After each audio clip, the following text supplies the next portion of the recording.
merci de rester fidèle. C'est la dernière manche de Regard croisé de ce jour à 19h55. Selon les chiffres recueillis sur le site du gouvernement concernant bien sûr les informations sur le coronavirus au Togo, il y a 25 cas confirmés, 23 actifs, un guéri et un décès. Voilà dans tout son ensemble, de façon ramassée, l'information que nous avons concernant la maladie à coronavirus. Et on posait une interrogation, l'évolution est-elle vraiment maîtrisée au Togo, où on a quand même déploré à un certain moment le comportement des uns et des autres dans cette affaire où, malgré qu'il y ait la sensibilisation, on se dit, mais est-ce que c'est réellement ça? Si ce n'est pas une maladie réservée aux Blancs. Vous savez, c'était l'erreur au début. On avait cru que c'était une maladie de race. Et après, quand même, on s'est vite désenchanté parce qu'on a compris que les Noirs aussi mouraient. Premièrement. Secondo, dans certains pays comme le Togo, les partis politiques n'avaient pas voulu se mêler à la lutte. Il y a même un leader politique qui avait fait une erreur grave. J'attends qu'il se repentisse et qu'il revienne dire autre chose. C'est un leader politique. Bon, on peut le dire comme ça puisqu'il était dans une logique donnée. Dans une logique politique. Dans une logique politique. Aujourd'hui, les partis politiques aussi ont compris que c'est un mal que nous devons tous essayer de combattre ensemble. Le gouvernement fait de son mieux. Le gouvernement fait à presque 83%. Sauf qu'aujourd'hui, comme l'a dit Emmanuel Macron, nous avons besoin des colonels pour se mettre carrément sur le terrain. Au-delà des capitaines, il faut des colonels. Et chaque chef d'État est devenu général de guerre. Nous sommes en guerre et les mesures doivent être prises pour qu'on puisse vaincre l'ennemi qui est invisible, mais que nous connaissons. Et au niveau de la population, il faudrait qu'il y ait effectivement cette bonne volonté. Il faut que les citoyens aident les gouvernements à vaincre le coronavirus. Dans les mairies, les maires et les conseillers municipaux, les chefs cantons, les chefs de village, tout le monde doit faire sa part. 1. Ne vous exposez pas, ne mourrez pas, ne prenez pas de risques, mais essayez dans la mesure du possible de sensibiliser les sujets, les populations, les concitoyens. On a vu une expérience au niveau de Agouin-Nivé 3. Eux-mêmes, ils se sont organisés pour commencer des sensibilisations de masse. 2 ou 3 personnes prennent des mégaphones pour dire « lavez-vous les mains », ainsi de suite. À Hidjanaoué aussi. À Hidjanaoué, on a vu la même chose. Ouais. Donc, il y a des mairies qui ont commencé par essayer de faire aussi leur part. Et en cela aussi, nous devons dire à tous les maires et à leurs conseillers municipaux, dont un se trouve en face de nous ici, que la population vous a élu pour effectivement l'aider à vaincre des problèmes comme ça. Nous vous avons élu pour que vous... C'est important. Ce n'est pas juste porter le drapeau et célébrer les mariages. Aujourd'hui, les maires doivent veiller à l'application des décisions du gouvernement, des consignes du gouvernement. Il ne doit plus avoir de funérailles avec plus de 10 personnes. 10 même, c'est trop. Si quelqu'un meurt, il faut trouver un moyen de l'inhumer, parce qu'on ne peut pas non plus garder les cadavres dans nos morgues, mais nous devons respecter les consignes. Les dimanches, les maires, les services de police et de gendarmerie doivent veiller à ce que les dispositions soient respectées.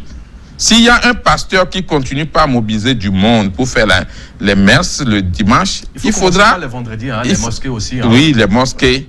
Il faudra les inviter. Parce qu'il y en a qui continuent dans ce pays à dire que le coronavirus n'existe pas. Mais je suis tombé des nuées quand j'écoute des raisonnements comme ça. Le coronavirus vient de tuer quelqu'un dans notre pays. Il faudrait que tout le monde respecte les normes, les consignes. Restez chez vous. Si vous n'avez rien à faire, dehors, d'urgence, si ce n'est pas pour aller acheter des médicaments ou de la nourriture, mais ne restez pas dans les bars. Les centres de Touk, les centres de Sorabi, ou alcool traditionnel. On partage le même verre. Mais il faudrait arrêter toutes ces pagailles. Et je suis très écœuré de voir que des Bokono, des Hounon continuent pas à faire des cérémonies de masse la nuit pour soi-disant conjurer le sort. Vous risquez de mourir premièrement. Ah non, disons-nous la vérité. C'est sérieux. Nous sommes arrivés à un niveau d'alerte au maximum. Chacun doit aider la nation à vaincre le mal, en commençant bien sûr par nos gouvernants. Il faudrait que les princes... Gardez le fil, hein. Il faut que j'annonce la dernière ligne droite, coronavirus, la solidarité nationale qui s'organise, bien sûr. Je vais écouter Basile Agbo, mais nous venons d'avoir une information, un de nos confrères qui a rendu l'âme. Je veux bien sûr parler de Dominique Alizou, que nous avons le plaisir d'avoir sur ce plateau dans Regard Croisé, très souvent les jeudis ou les vendredis comme ça. Dominique Alizou est l'un de nos confrères qui a longtemps marqué la presse togolaise à travers son travail, à travers son professionnel, à travers ses critiques aussi. Et l'information vient de nous parvenir sur notre plateforme des pêches que Dominique Alizou n'est plus.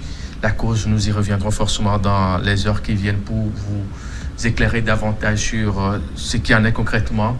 Et ce qui a fait, comment est-il parti aussi brusquement comme ça. Basile Agbo, c'est ça aussi le chemin de ce vendredi, un peu difficile à vivre parce que chez nous on dit reste vivant pour qu'on soit des ennemis même si tu n'aimes pas la personne. Mathieu, c'est un coup de massue que personnellement je viens de recevoir avec cette information. Et c'est difficile à digérer. C'est très difficile à digérer. Dominique, en plus d'être un confrère, est un ami personnel.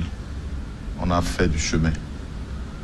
On a fait du chemin dans cette presse-là depuis des années. Depuis les années 90, Dominique et moi, on était ensemble. Donc c'est un coup de massue que je viens de recevoir personnellement et que la presse togolaise vient de recevoir. En espace d'un mois, nous avons perdu deux grandes figures. Oui.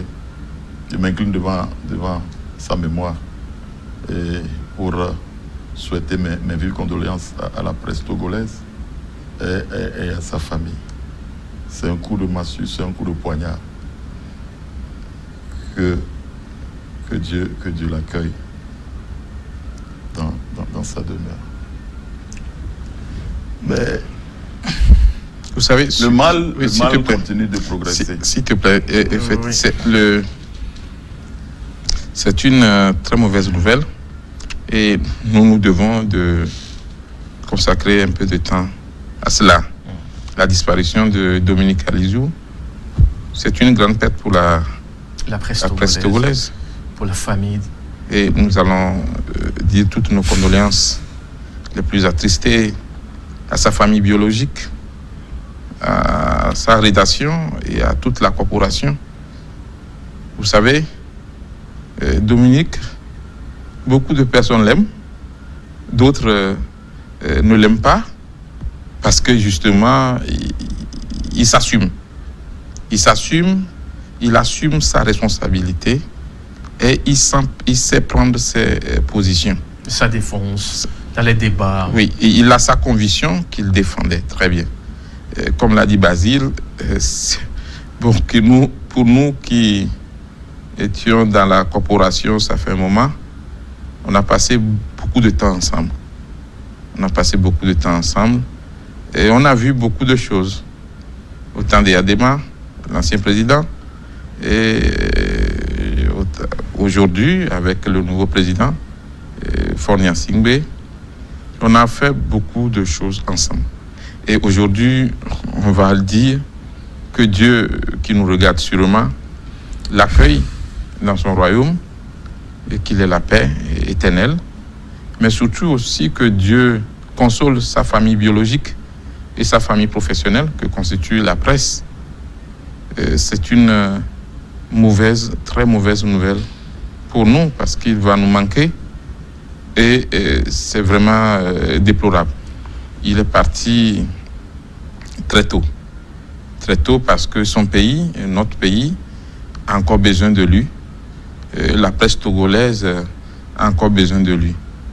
C'est dommage qu'à moins de quelques semaines, on perde 2 confrères, et pas des moindres, ceux qui ont eu à faire ce parcours au temps où la presse n'était pas encore libre, comme aujourd'hui, au temps où il y avait la possibilité d'être emprisonné, au temps où il y avait la possibilité d'être poursuivi, d'être menacé de part et d'autre, au niveau du pouvoir comme au niveau de l'opposition. Et aujourd'hui, nous pleurons tous Dominique, et nous disons tout simplement, c'est Dieu qui a donné, c'est Dieu qui a repris. Paix à son âme, et condoléances et courage à sa famille biologique et à nous tous, journalistes. Dominique, peut-être que tu nous écoutes, peut-être que tu nous regardes, puisque tu étais aussi l'un des habitués de cette émission, de ce plateau, de Regard Croisé. Et nous allons garder ton sourire, tes blagues.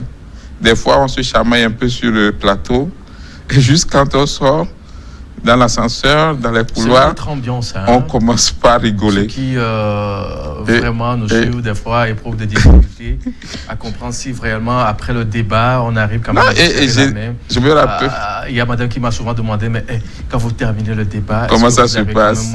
J'ai dit non, mais Dominique, c'est vraiment une autre personne, il faut l'aborder. Je manque de mots parce que je me rappelle de ce soir où on avait fini le débat, c'était très houleux. Et une dame qui nous retrouve en bas et qui dit, mais ah bon? Vous rigolez ensemble comme ça?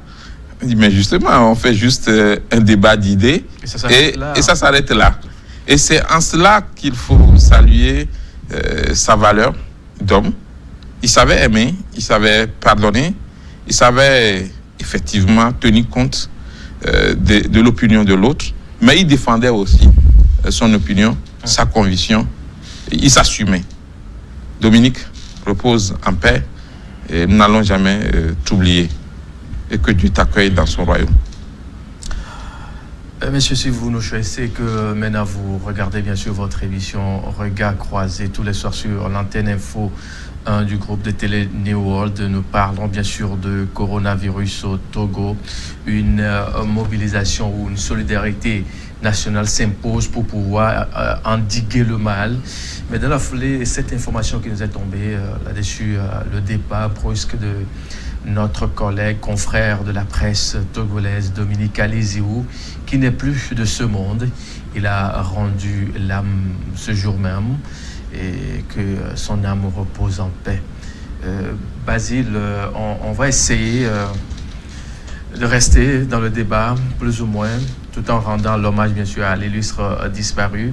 Et il est l'heure que chacun, à son niveau, essaie de se ressaisir et pour contrecarrer ce mal-là, qui est bien sûr le coronavirus. Quand on sait qu'il y a une mobilisation qui est là, il faut laver les mains. Il faut utiliser les gels hydroalcooliques. Il faut garder au moins la distance d'1 mètre, comme nous le faisions sur ce plateau, un peu plus d'1 mètre déjà sur ce plateau. Il faut avoir les masques pour ne pas tousser, si vous traînez la maladie, celle-là, pour ne pas peut-être être contaminé aussi. Et on voit des gens dans la circulation, dans les marchés, même les revendeuses d'Aïmol, ou communément appelé Aïmol, ou du haricot veillé communément, qu'on appelle au sud du Togo, qui disent qu'en réalité il n'y a rien, que c'est une maladie qui est réservée à une autre race humaine. C'est comme ça, les gens ont fait avec le sida lorsqu'on en parlait, lorsque le monde entier en parlait. Certains rigolaient, certains ne voulaient pas observer les mesures qu'on prescrivait à l'époque, et on a eu des morts également au niveau du sida. Mais aujourd'hui, le mal qui est là, il faut qu'on le dise clairement, ce n'est pas comme le sida.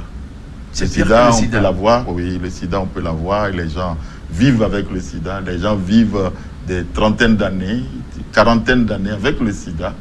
Et le mode de transmission est bien connu, voilà, et on peut l'éviter. Il faut se protéger et puis on n'a pas. Aujourd'hui, le mode de transmission est connu, mais comment se protéger, voilà, ça pose problème.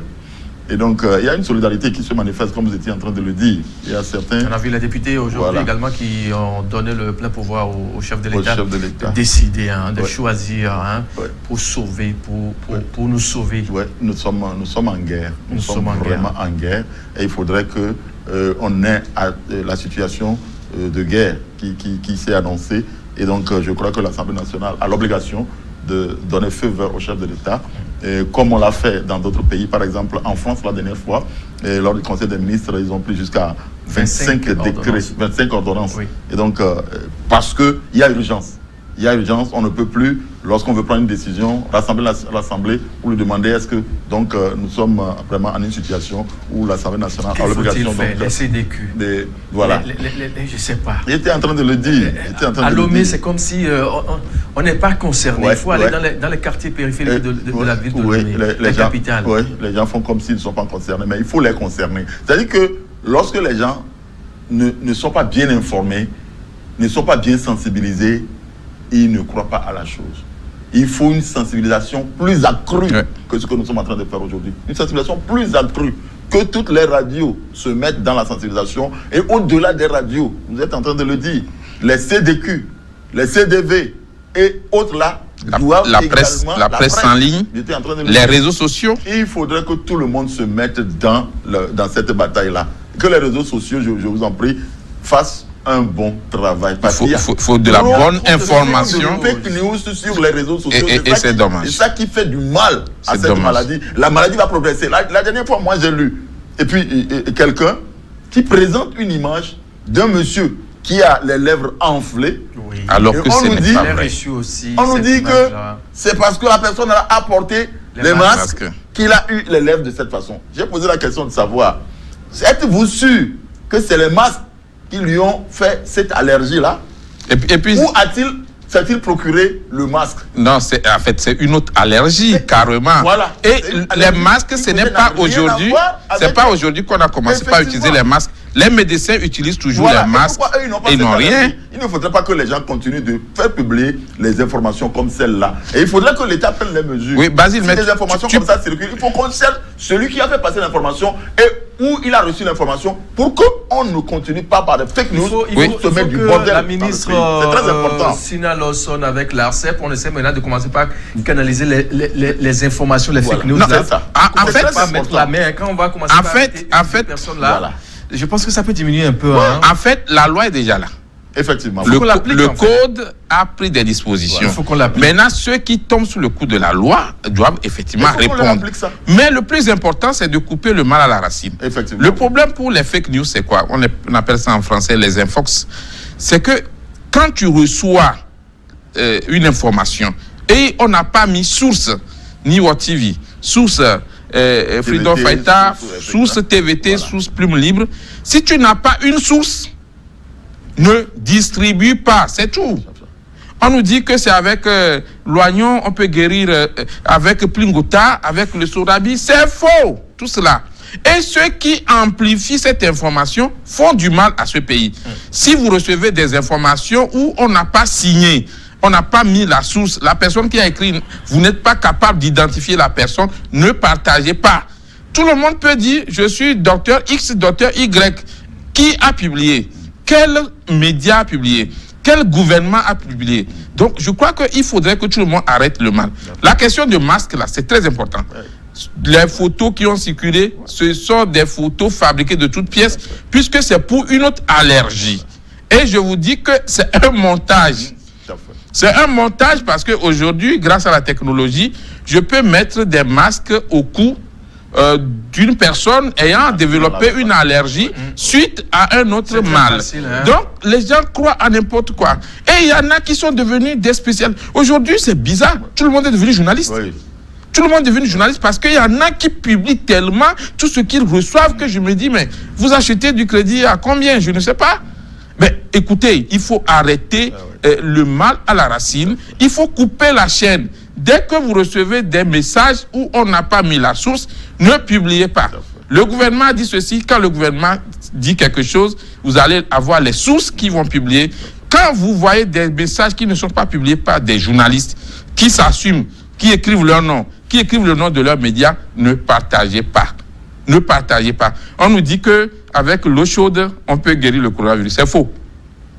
Le corps humain, déjà, la température, c'est vers 37-38 degrés des fois. Mais si c'est ça, le coronavirus n'aura même pas de place dans notre corps.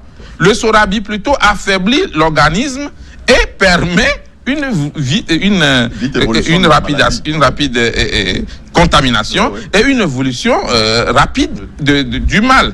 Aujourd'hui, la question du coronavirus, c'est une question fondamentale. Les prêtres, les pasteurs n'ont qu'à prendre leur WhatsApp pour envoyer des messages, les imams, les voudounos, les associations, les responsables d'associations. On ne vous demande pas de vous exposer ou de prendre des risques. Vous-même, si vous ne maîtrisez pas le sujet, n'en parlez pas. Appelez quelqu'un pour avoir l'information. N'en parlez pas. Ça, c'est important. 2, si vous voulez sensibiliser, prenez les mesures dans les moments de crise sanitaire, comme c'est le cas, avant d'aller sur le terrain.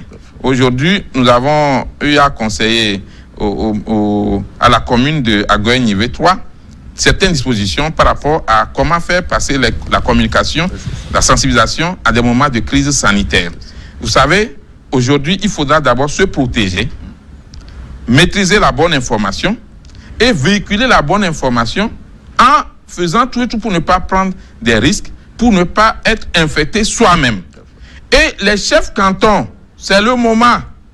Demandez à une personne de prendre le gant et de circuler pour dire « On vous demande de vous laver régulièrement la main. » Si nous tous, nous unissons nos forces, nous pouvons vaincre le mal.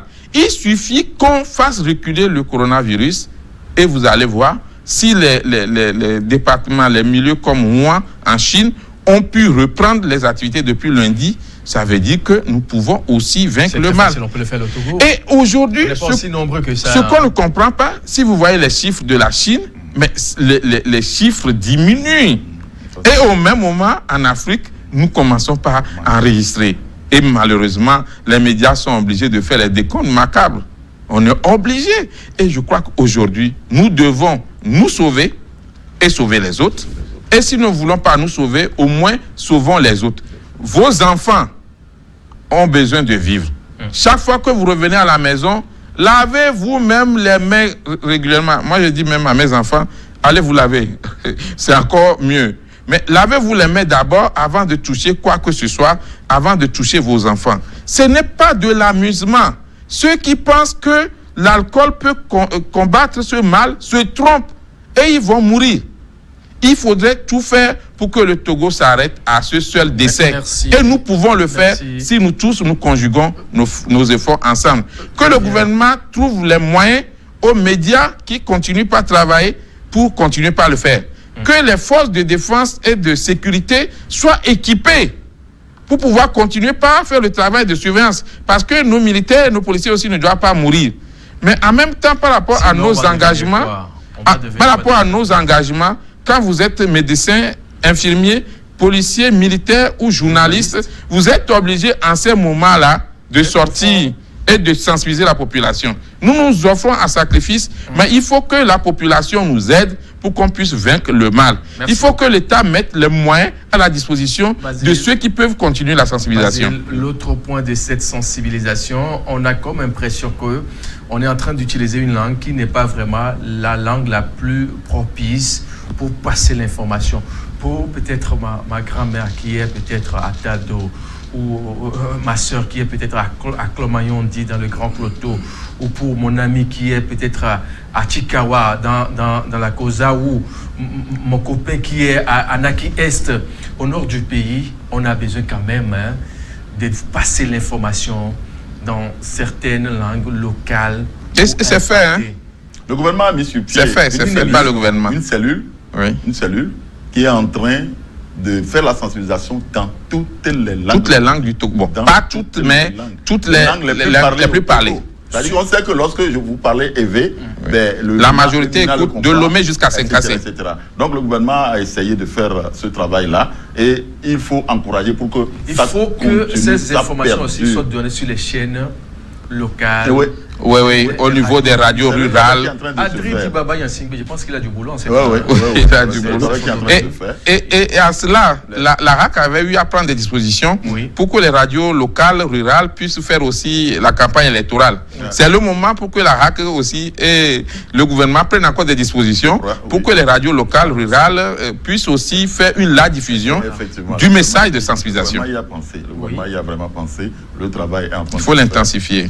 Nous faisons partie donc de cette équipe. L'autre point qui cloche un peu dans cette affaire, c'est que on a besoin peut-être de voir quelqu'un chaque soir qui présente des chiffres avec des informations fiables, avec des chiffres bien ficelés, donnés par la cellule des ripostes qui se trouve au CHR de Kégué, que de voir sur les sites comme ça du gouvernement l'information, parce qu'il y a la possibilité de manipuler encore.